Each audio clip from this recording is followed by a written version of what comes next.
ये सब शैतान है। शैतान इस तरह के चेहरे बना करके उम्मत को गुमराह करता है। बहुत इल्म है तुम्हारे पास, तुम पढ़े लिखे ना होते, इल्म ना होता तो आज मेरे गुमराही में आ जाते। शैतान अपनी असली हालत पर आ गया। गौसे पाक रदी अल्लाह ताला अन्हु शान महबूबियत पर फाइज थे। आपने बरजस्ता कहा यह आवाज रहमान की नहीं है, ये शैतान की है। मैं एक बात अर्ज करना चाहता हूं कि अल्लाह का वली कौन है। अंबिया इकराम अलैहिमुस्सलाम का सिलसिला जब खत्म हुआ, हुजूर पाक सल्लल्लाहु अलैहि वसल्लम आखिरी नबी हैं, उनके बाद कयामत तक कोई दूसरा नबी नहीं आएगा।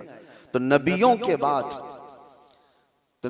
बाद नबियों का जो काम किया जाना है, उस काम को लेकर आगे बढ़ाने वाले उम्मत के वो सालिहीन को औलिया इकराम कहा जाता है। और वली होता कौन है? वली का कोई खास चेहरा, खास लिबास या कोई ऐसी चीज नहीं बताई गई, लेकिन कुरान ने कहा इन औलियाउहु इल्लल मुत्तकून, अल्लाह के वली सिर्फ वो होते हैं जो मुत्तकी होते हैं। और मुत्तकी कौन होता है? मुत्तकी किसको कहते हैं? तकवा वाला। ये अरबी का लफ्ज है। मुत्तकी किसको कहते हैं? उसकी बहुत सारी डेफिनेशन है। एक चीज मैं बताऊं, हुजूर पाक सल्लल्लाहु अलैहि वसल्लम ने फरमाया कुछ चीजें हलाल हैं, कुछ चीजें हराम हैं।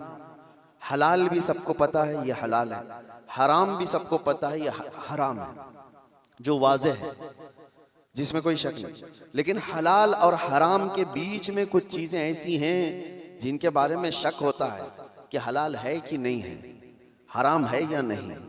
तो फरमाया गया ऐसी शक वाली चीजों को छोड़ देने का नाम तकवा है। हराम चीजें छोड़ने का नाम नहीं। हराम चीजें छोड़ना तो मुसलमान के लिए जरूरी है। शराब नहीं पीता, चोरी नहीं करता, ज़िना नहीं करता, ये सारी चीजें नहीं करता, ये तो मुसलमान के लिए जरूरी है। लेकिन चंद वो चीजें हैं जो हराम और हलाल के बीच में मशकूक हैं, उन चीजों को भी छोड़ देने का नाम तकवा है। और तकवा दिल से होता है। तकवा दिल से होता है इस तौर पर समझ लें कि हमेशा उसके सीने में अल्लाह का खौफ हो, हर घड़ी अल्लाह तबारक व तआला की खशियत हो, उसको तकवा कहा जाता है। तकवा।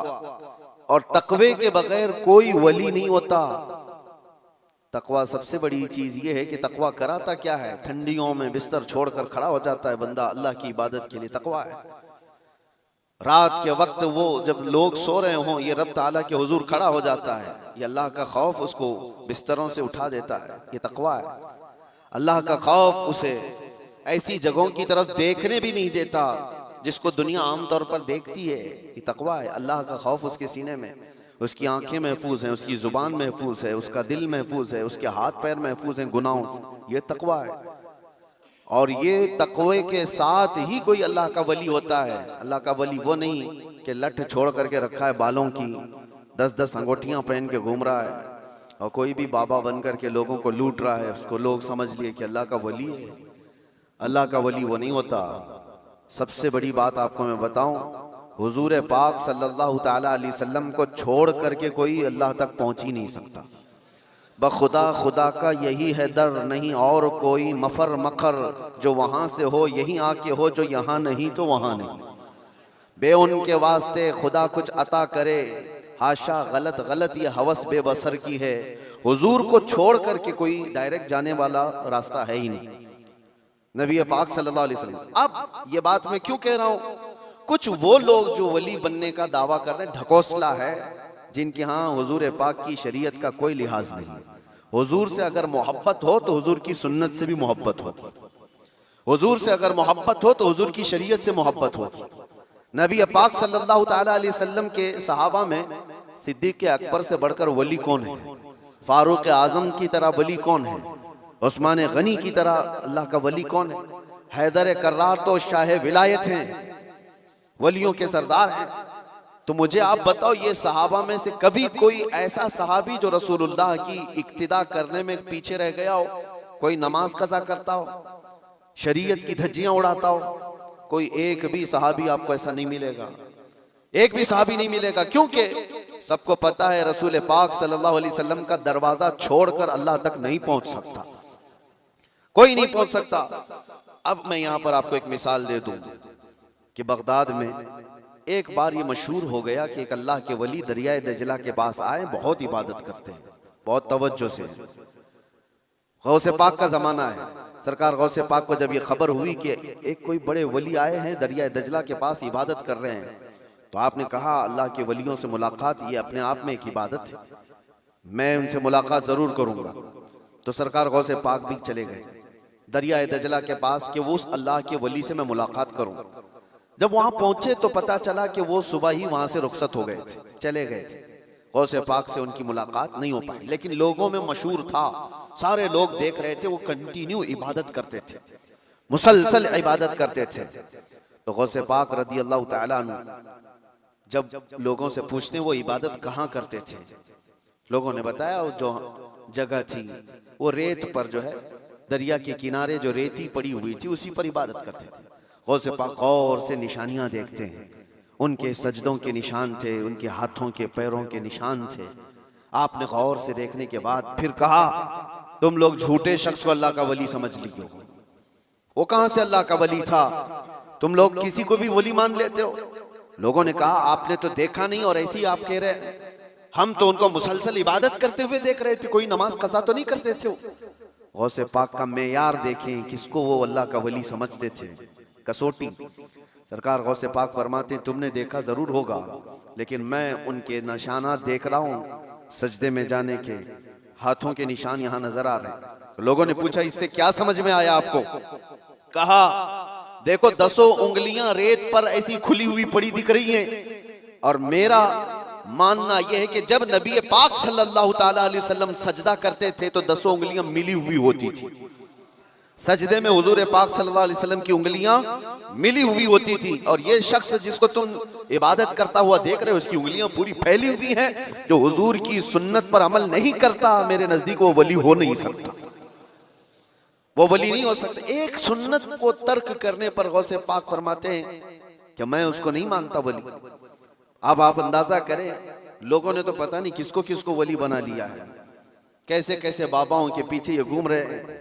वो ऐसे बाबा जिनके नमाज का कोई ठिकाना नहीं, दिन भर कव्वाली में बैठे रहते, नमाज के बारे में पूछो तो कहेंगे मक्का में पढ़ते हैं, मदीने में पढ़ते हैं।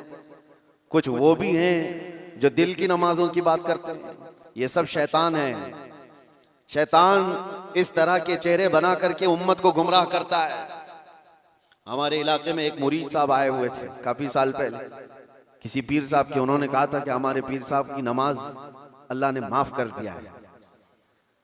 मैंने पूछा था कि क्यों?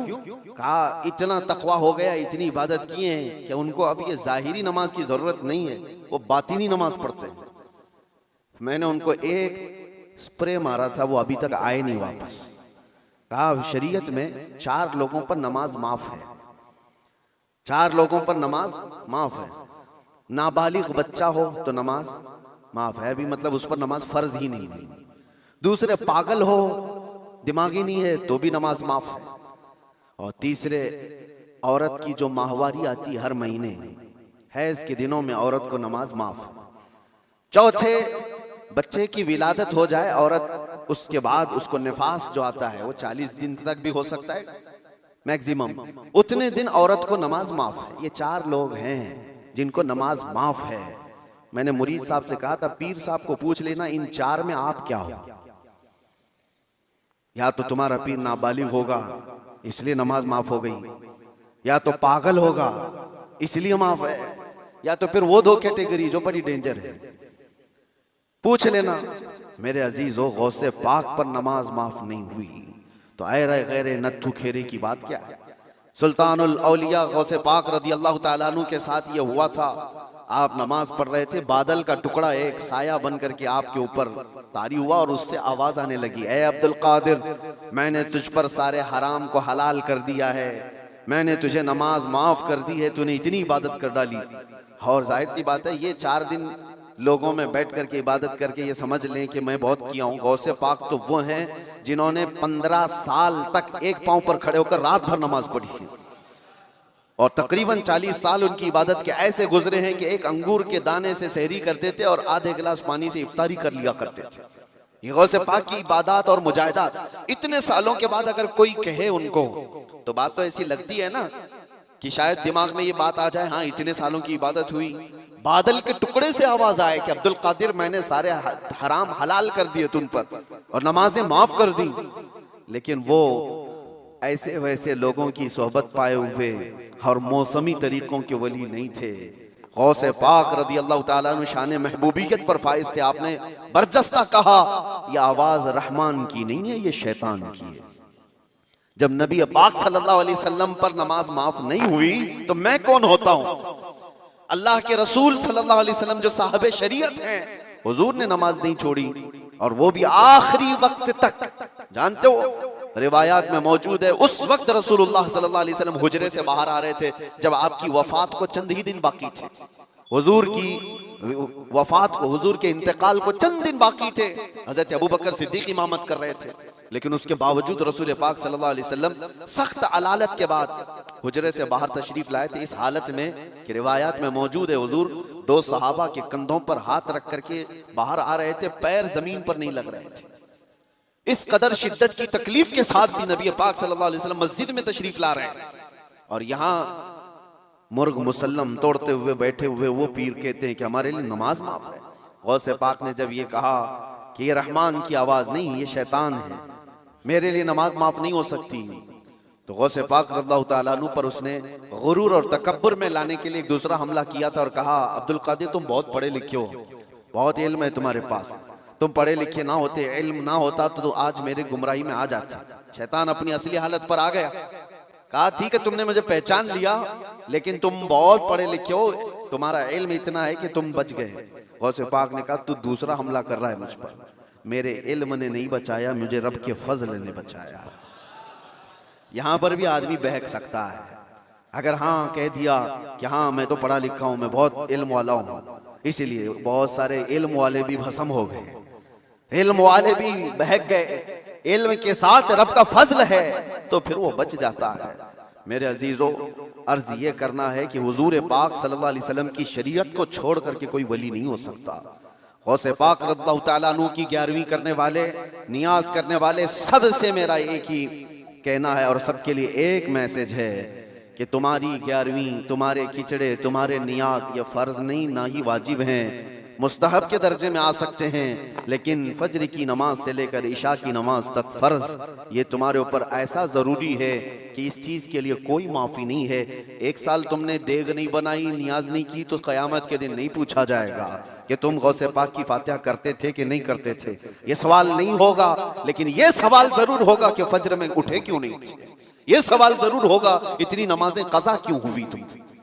मेरे अजीजों, नवाफिल और मुस्तहब्बात में पड़ी हुई ये उम्मत, मैं मना नहीं करता, आप शौक से, हम भी करते, गौसे पाक रज़ियल्लाहु ताला अन्हु के दरबार में इसाले सवाब के लिए, मरहुमीन के लिए हम नियाज, फातिहा, सारी चीजें करते हैं, लेकिन इसका मतलब ये नहीं है कि कुल वही है और अल्लाह तबारक व तआला की ये इबादतें कुछ माना नहीं रखती। नमाज नहीं है, कुरान नहीं है। अजीज़ान गिरामी, मैं उन लोगों से पूछता हूँ जो 2-2, 3-3 घंटे कव्वालियों पर रक्स करते हैं, कुरान की एक सूरे भी तो सुन के दिखाओ, वो रब का कलाम है, अल्लाह का कलाम है। किसी कारी कुरान से तुम किरत सुन करके झूमो, फिर पता चले कि ईमान तुम्हारे दिल में कितना है। ढोल बाजों पर रक्स करने वाली कौम, ईमान से अगर ताल्लुक है तो इन खुराफात में नहीं जा सकता कभी।